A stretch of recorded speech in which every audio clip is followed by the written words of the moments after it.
मन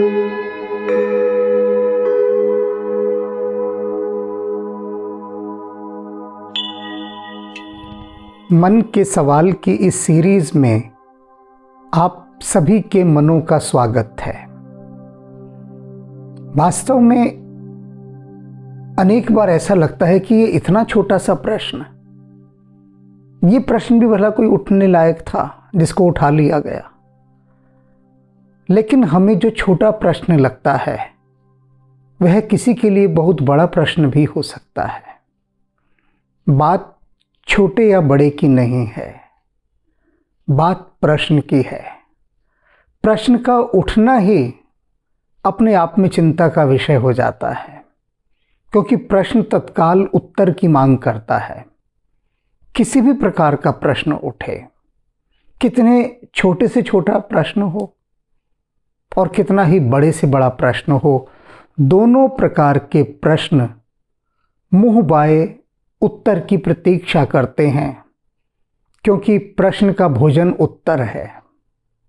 जब तक उसे उत्तर रूपी भोजन नहीं प्राप्त होगा तब तक वो मारे भूख के कुल बुलाता रहेगा, चिड़चिड़ा रहेगा, परेशान रहेगा, क्रोध करेगा। तब मन को उत्तर देना ही होता है, क्योंकि मन चैन से नहीं बैठता, बेचैन रहता है।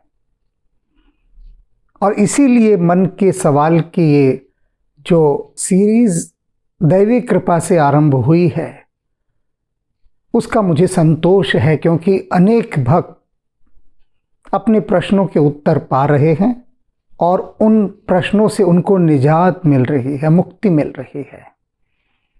आज का प्रश्न, जो कि बहुत ही छोटा और साधारण सा जान पड़ता है, किंतु जिसके लिए प्रश्न है उसके लिए तो ये विराट ही है। प्रश्न क्या है कि पूजा करते समय यदि लघु शंका जाना पड़े तो क्या उसके बाद स्नान करना चाहिए? अब प्रश्नकर्ता ने इसका वीडियो बनाकर भेजा है, क्योंकि वो इस प्रश्न को लेकर बहुत गंभीर हैं। तो पहले उनके ही स्वर में सुनते हैं उनका प्रश्न। हेलो, नमस्कार गुरुजी। गुरुजी, मेरा नाम विशाल है। गुरुजी, मैं पंजाब का रहने वाला हूँ। मैं आपकी वीडियो हमेशा देखता हूँ गुरुजी। आपकी वीडियो मुझे बहुत पसंद है। बड़ा मोटिवेशन मिलता है वीडियो से, बड़ी शंका मन की दूर होती है और बहुत मन में शांति मिलती है वीडियो देख के। मैंने आपकी वीडियो से हनुमान चालीसा का सही अर्थ जाना। बहुत कुछ सीखने को मिलता है, मैं अपनी जुबान से नहीं बता सकता अभी, पर मुझे सुकून बहुत मिलता है आपकी वीडियो देख के। मैं आपको वैसे ही सरासर बताना चाहता हूँ कि मैं हनुमान जी की पूजा भक्ति करता हूँ अपनी तरफ से, जितनी सच्चे हृदय से होती है। मैं गुरुजी, आपने जो ग्रंथ लिखे हैं वो ग्रंथ मैं मंगवाना चाहता हूँ, तो उसकी क्या प्रक्रिया है उसके बारे में मैं थोड़ी जानकारी चाहता हूँ आपसे। एक मैंने आपसे ये प्रश्न किया था कि जैसे मान लो लघु शंका लग जाए, पूजा कर रहे हैं, अब किसी के कोई किडनी की खराबी है, ब्लैडर खाली नहीं हो रहा, या बार बार लघु शंका जाना पड़ जाए, तो पूजा करते समय तो क्या हाथ पैर धोने से, पैर धो के वापस पूजा कर सकते हैं, हमें नहा के ही पूजा घर में आना पड़ेगा? बस यही मार्गदर्शन करें। जय गुरु जी की। आप सभी ने इनका यह प्रश्न सुना। अब इस प्रश्न को सुनने के बाद एक प्रश्न स्वाभाविक रूप से उठता है कि क्या यह भी कोई प्रश्न है? यह प्रश्न उठा ही क्यों? क्या आवश्यकता है इस प्रश्न के उठने की कि पूजा करते समय यदि लघु शंका के लिए जाना पड़े तो क्या स्नान करना आवश्यक है? इस प्रश्न के उत्तर को खोजने से पहले हमें अपनी संस्कृति के मूल में जाना होगा। हजारों वर्ष पूर्व की हमारी हिंदू संस्कृति, उसमें स्नान की बहुत महिमा बताई गई है, और स्नान के साथ साथ पूजा घर की शुद्धि की। ये दो चीजें मिलकर भक्तों के मन में अनेक बार प्रश्न उठाते हैं, क्योंकि पूजा घर में हम कण मात्र भी एक ऐसी वस्तु नहीं ले जाना चाहते जो दूषित हो, कण मात्र भी। पूरा प्रयास रहता है कि जब भी पूजा घर में प्रवेश करें या पूजा कर रहे हों, उस समय हम शारीरिक रूप से तो कम से कम शुद्ध हों ही। ये प्रयास रहा और इसीलिए इस प्राचीन परंपरा का निर्वाह आज तक हो रहा है। अनेक भक्त ऐसे हैं जो चाहे स्वस्थ हैं या नहीं हैं, सफ़र में हैं या किन्हीं ऐसी परिस्थितियों में है कि स्नान नहीं कर सकते, लेकिन फिर भी वे खोज खाज के कैसे ना करके स्नान कर ही लेते हैं, क्योंकि बिना स्नान किए वे पूजा नहीं करेंगे और बिना पूजा किए कुछ ग्रहण नहीं करेंगे। तो ये जो हजारों वर्षों की परंपरा ने उनके ऊपर छाप डाली, इस छाप से उनके जीवन को एक अनुशासन मिला। अब पूजा करते समय यदि लघुशंका जाना पड़े तो उसके बाद स्नान करने की कोई आवश्यकता नहीं है, क्योंकि वहाँ इतना दोष उत्पन्न नहीं हो जाता कि आप यदि पूजा घर में आएंगे तो दोषपूर्ण कहलाएंगे।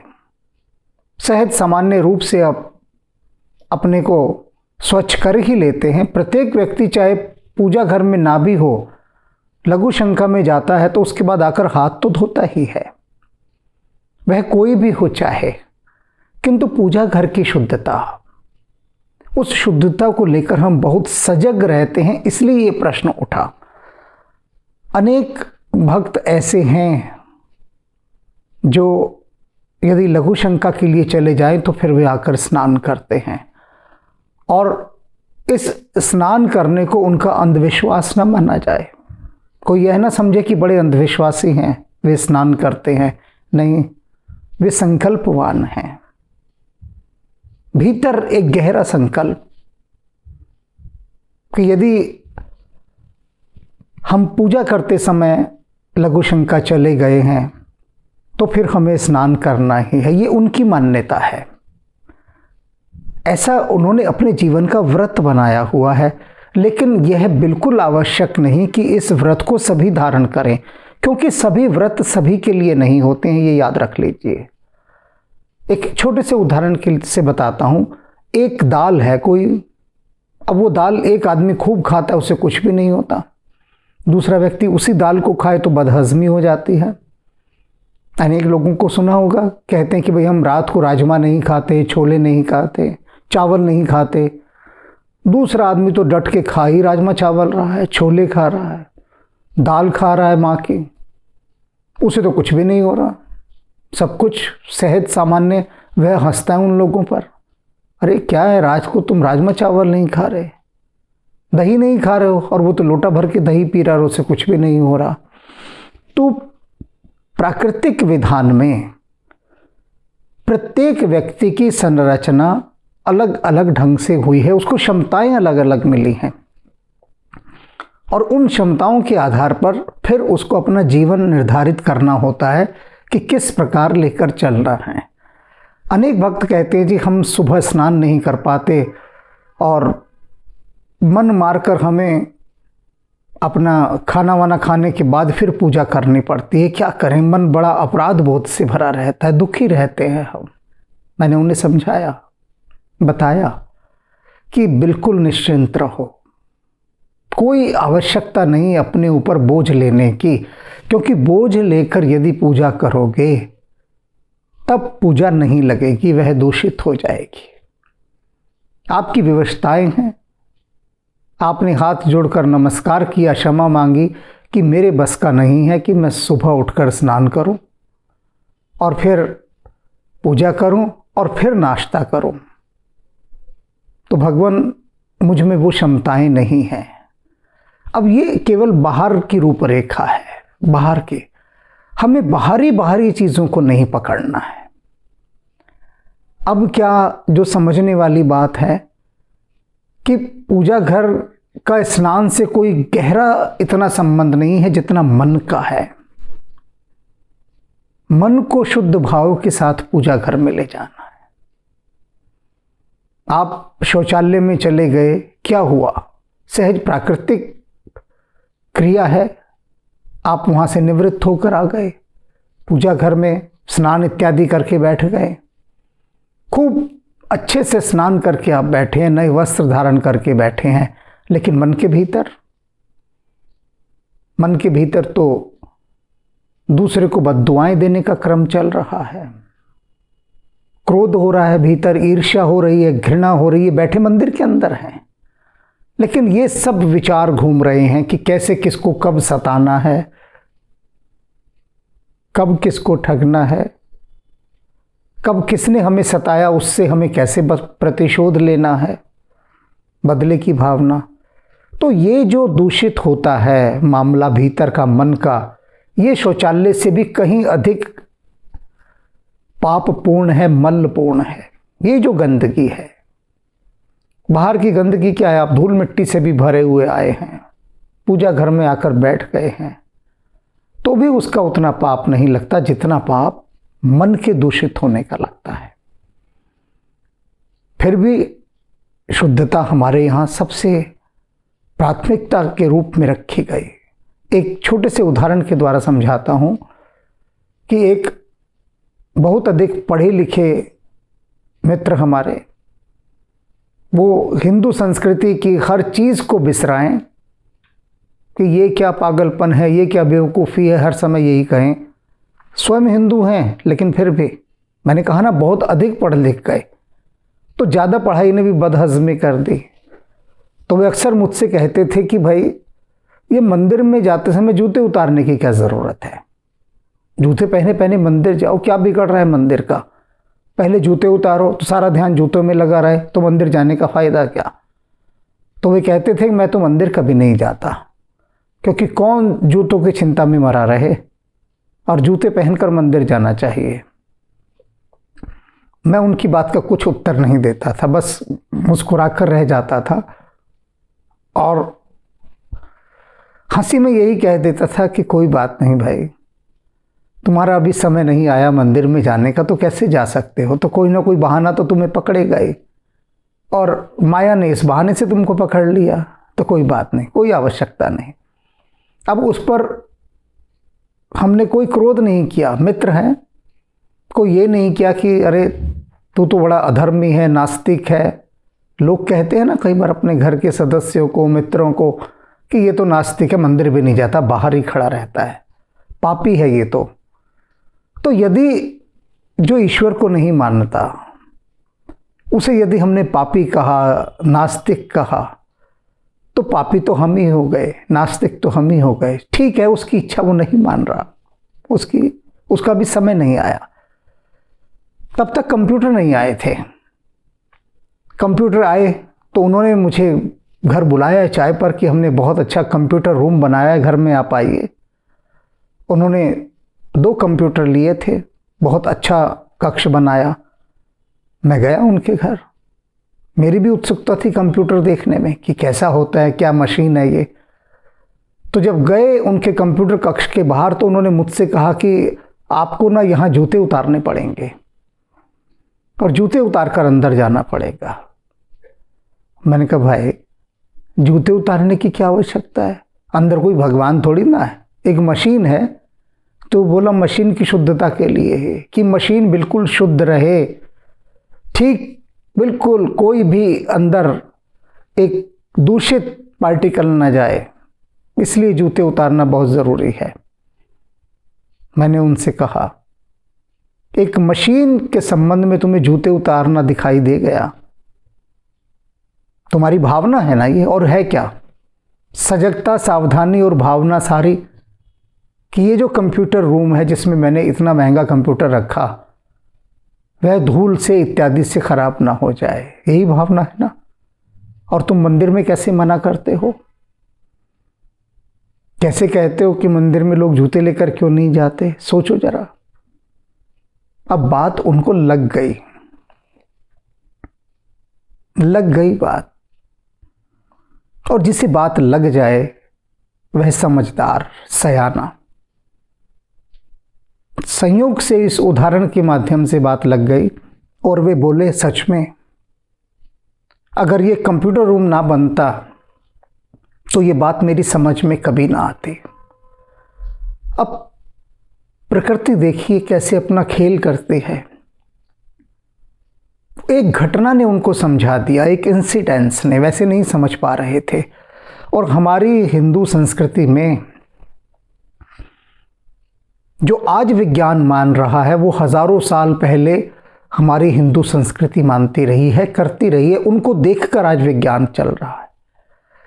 रसोई में हम नहीं ले जाते जूते, चप्पल, कुछ भी नहीं ले जाते।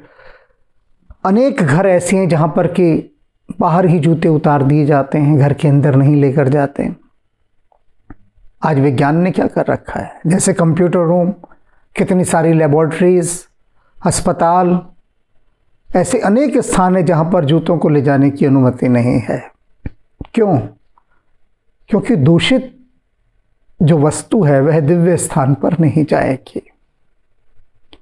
ये वो पूरा एक कॉन्सेप्ट था, एक परिकल्पना थी, जिसके अंतर्गत इन सज्जन के मन में ये प्रश्न उठा कि पूजा करते समय यदि लघु शंका जाना पड़े तो स्नान करना आवश्यक है।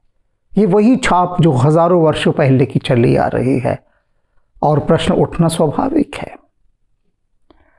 बस इतना ध्यान रखें, जो मूल बात मैं अब यहां समझाने जा रहा हूं कि जो बाहरी शुद्धता है ये प्रतीक के रूप में थी कि यदि आपका शरीर स्वस्थ रहेगा, आप यदि अपने शरीर को स्वस्थ रखने के लिए सजग रह सकते हैं, अनुशासित रह सकते हैं, डिसिप्लिन में रख सकते हैं अपने शरीर को, तो आप मन को भी रख सकते हैं। आपने काम किया, अपने शरीर को शुद्ध रखना शुरू कर दिया, तो जब शरीर सारा शुद्ध हो गया, शरीर की शुद्धता की यात्रा पूरी हो गई, तो फिर वो जो ऊर्जा है वो भीतर की तरफ मुड़ेगी। और वो ऊर्जा कैसी होगी? जो इतनी समर्थ होगी, जो शरीर को स्वच्छ रख सकती है। तो इसका मतलब व्यक्ति में संकल्प तो है, तो वह मन को क्यों स्वच्छ नहीं रख सकता? मन की शुद्धता पर भी ये काम करेगा। तो बाहर की शुद्धता से यात्रा भीतर की शुद्धता की ओर जाती थी। तो मात्र इतना जान लें आज कि बाहरी शुद्धता का बहुत महत्व है और जितनी रखी जाए उतनी अच्छी है, क्योंकि यही बाहरी शुद्धता भीतर की शुद्धता की यात्रा कराती है। वो बल मिलता है, वह संकल्प मिलता है, वह अनुशासन मिलता है। तो आपको स्नान करने की आवश्यकता नहीं है। इन मित्रों को मैं फिर से कह रहा हूं, आप इतने अधिक श्रम में न जाइए। जीवन जैसा चल रहा है सहज सामान्य रूप से, उसको सहज रूप से चलाइए। क्योंकि जो भी गृहस्थ के अंदर हैं उनके लिए बहुत सारी छूट है, लिबर्टीज़ हैं। जो योगी हैं, जो साधक हैं, जो तपस्वी हैं, उनके लिए छूट नहीं है, लेकिन छूट गृहस्थों के लिए बहुत है। क्योंकि घर गृहस्थी में रह के, परिवार के बीच में रहकर सब कुछ देखना है। उन सब कुछ को देखते हुए परिवार की व्यवस्था के बाद जो ठीक समय बचता है, मिलता है, उसके अनुसार अध्यात्म की यात्रा होनी चाहिए। पहला परिवार, दायित्व और उनके साथ साथ अध्यात्म। लेकिन इसमें भी हमें जिद्दी नहीं होना है, हठी नहीं होना है। शेष फिर